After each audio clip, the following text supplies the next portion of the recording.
क्या आपने कभी सोचा है कि भारत में एक ऐसा चाय बागान भी था जिसकी अपनी अलग करेंसी चलती थी। सुनने में किसी फिल्म की कहानी लग सकती है, लेकिन यह बिल्कुल सच है। उत्तर बंगाल के डुवर्स क्षेत्र में जलपाईगुड़ी जिले के बानरहाट के पास स्थित करबला टी एस्टेट सिर्फ अपनी चाय के लिए ही नहीं बल्कि अपने अनोखे इतिहास के लिए भी जाना जाता है। आज यहाँ पर हर दिन हजारों किलो चाय तैयार होती है, लेकिन करीब 80 साल पहले इसी चाय बागान में ऐसे टोकन चलते थे जो देखने में बिल्कुल पैसे जैसे लगते थे। उन पर कीमत लिखी होती थी, सीरियल नंबर होता था और यहाँ तक कि उनकी एक्सपायरी डेट भी छपी होती थी। आखिर एक चाय बागान को अपनी करेंसी छापने की जरूरत क्यों पड़ी? क्या अंग्रेज सरकार इसकी अनुमति दी थी? क्या मजदूरों को इन्हीं टोकनों से भुगतान किया जाता था? और आखिर करबला टी एस्टेट की शुरुआत कैसी हुई? आइए आज जानते हैं इस ऐतिहासिक चाय बागान की पूरी कहानी। सबसे पहले जानते हैं इस टी एस्टेट का नाम करबला कैसे पड़ा। लोग कहते हैं कि पहले से इस टी एस्टेट का नाम करबला था और बहुत लोगों का यह भी मानना है कि इराक के प्रसिद्ध शहर करबला से इसका नाम जुड़ा हुआ है। लेकिन करबला नाम किस कारण से रखा गया था, इसका कोई विश्वसनीय ऐतिहासिक प्रमाण नहीं मिलता है। 19वीं शताब्दी के आखिर में जब अंग्रेजों ने डुवर्स क्षेत्र पर अपना नियंत्रण मजबूत किया, तब उन्होंने यहाँ के विशाल जंगलों और उपजाऊ भूमि को देखकर समझ लिया कि यह इलाका चाय की खेती के लिए बेहद उपयुक्त है। इसके बाद बड़े पैमाने पर जंगलों की सफाई शुरू हुई और एक एक करके कई चाय बागानों की स्थापना हुई। इन्हीं में से एक था करबला टी एस्टेट, जिसकी स्थापना लगभग 1895 के आसपास मानी जाती है। बाद में इसका संचालन प्रसिद्ध British company Andrew Yule and company limited के हाथों आ गया। यह वही कंपनी थी जिसने उत्तर बंगाल और असम के कई बड़े चाय बागानों का विकास किया और आज भी भारत सरकार के अधीन एक सार्वजनिक उपकरण के रूप में मौजूद है। करबला टी एस्टेट लगभग 1000 हेक्टेयर से अधिक क्षेत्र में फैला हुआ है और मुख्य रूप से सीटीसी उत्पादन के लिए जाना जाता है। लेकिन उस समय सबसे बड़ी चुनौती थी घने जंगलों को खेती योग्य भूमि में बदलना और चाय उद्योग की नींव तैयार करना। इस काम को करने के लिए वहाँ के स्थानीय समुदाय सहित कई आदिवासी समुदायों ने मिलकर काम किया। इन्हीं लोगों ने कठिन परिस्थितियों में जंगल साफ किया, सड़कें बनाई, चाय के पौधे लगाए और इस पूरे क्षेत्र को धीरे धीरे एक प्रसिद्ध चाय उत्पादक इलाके में बदल दिया। अब आते हैं इस पूरी कहानी के सबसे दिलचस्प हिस्से पर। साल था 1943। पूरी दुनिया दूसरे विश्व युद्ध की आग में जल रही थी। ब्रिटिश भारत भी इस युद्ध से बुरी तरह प्रभावित था। तांबा, निकल और दूसरी धातुओं की भारी कमी हो गई क्योंकि इनका इस्तेमाल हथियार और गोला बारूद बनाने में किया जा रहा था। परिणाम यह हुआ कि छोटे सिक्के जैसे 1 पैस, 2 पैस और 1 आना लगभग बाजार से गायब होने लगे। उसी समय महंगाई भी बढ़ रही थी और मजदूरों को अतिरिक्त भत्ता देना भी जरूरी हो गया। लेकिन जब छोटे सिक्के ही उपलब्ध नहीं थे तो भुगतान कैसे किया जाए?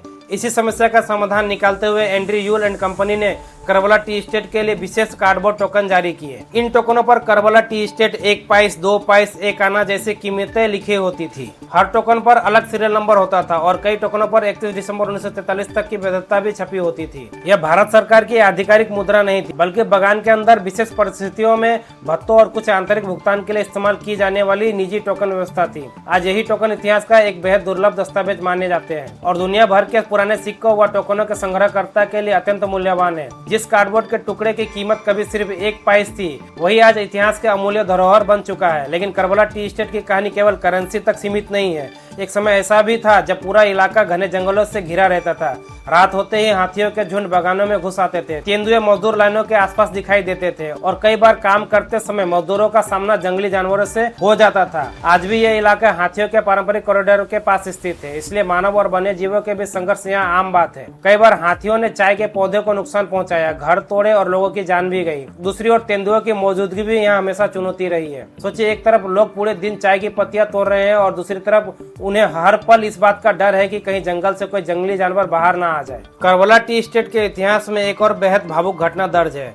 एक बार भीषण बाढ़ ने पूरे बागान को अपनी चपेट में ले लिया। रात के समय पानी तेजी से बढ़ने लगा और मजदूर लाइनों तक पहुंच गया। हालात इतने खराब हो गए कि बागान प्रबंधन ने तुरंत सभी लोगों को फैक्ट्री की मौजूद इमारत में शरण लेने के लिए कहा। बताया जाता है कि 700 से अधिक मजदूर, महिलाएं, बच्चे और बुजुर्ग पूरी रात फैक्ट्री के भीतर सुरक्षित रहे। उसी रात एक महिला को प्रसव पीड़ा हुई और फैक्ट्री के अंदर ही एक बच्चे का जन्म हुआ। सुबह जब पानी कम हुआ तब जाकर लोगों ने राहत की सांस ली। आज भी पुराने कर्मचारी इस घटना को याद करते हैं और बताते हैं कि अगर उस रात सही समय पर निर्णय नहीं लिया जाता तो शायद भारी जनहानि हो सकती थी। करबला टी एस्टेट सिर्फ एक चाय फैक्ट्री नहीं था बल्कि अपने समय में एक पूरा छोटा शहर था। यहाँ मजदूरों के लिए लाइनें थी, स्कूल था, अस्पताल था, राशन की व्यवस्था थी, खेल का मैदान था और फैक्ट्री के आसपास पूरा सामाजिक जीवन बसता था। लेकिन समय के साथ चाय उद्योग भी बदल गया। उत्पादन लागत बढ़ी, अंतर्राष्ट्रीय प्रतिस्पर्धा बढ़ी, मौसम बदलने लगा। कई बार मजदूरी, बोनस और भविष्य निधि यानी पीएफ को लेकर भी विवाद सामने आए। फिर भी हर सुबह सूरज निकलते ही हजारों मजदूर टोकरी लेकर चाय के पौधे के बीच उतर जाते जाते हैं और उनकी मेहनत की बदौलत यही चाय भारत ही नहीं बल्कि पूरी दुनिया के कई देशों तक पहुंचती है। ये कहानी हमें सिखाती है कि इतिहास केवल राजाओं, किलों और युद्धों में ही नहीं छिपा होता, बल्कि कभी कभी एक छोटे से चाय बागान में भी